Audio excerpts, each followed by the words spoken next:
Magandang umaga, ako po si Dayan Sompang mula sa Inquirer. Makikita sa aking likuran ang Padre Faura Pumping Station dito sa Rojas Boulevard na katapat nga lang ng Dolomite Beach dito sa Manila Bay.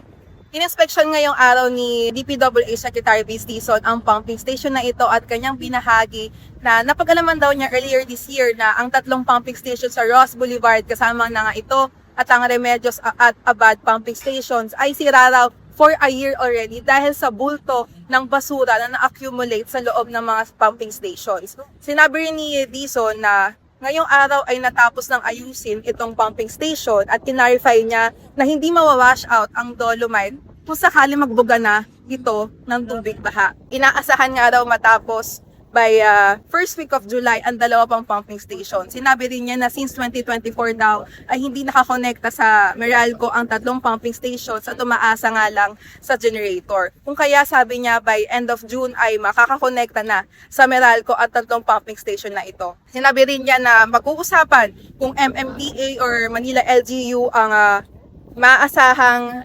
mag-operate at mag-maintain ng tatlong pumping station kapag silang tatlo ay sabay-sabay na naayos at papaganahin na. Dayan Sampang, reporting for Inquirer.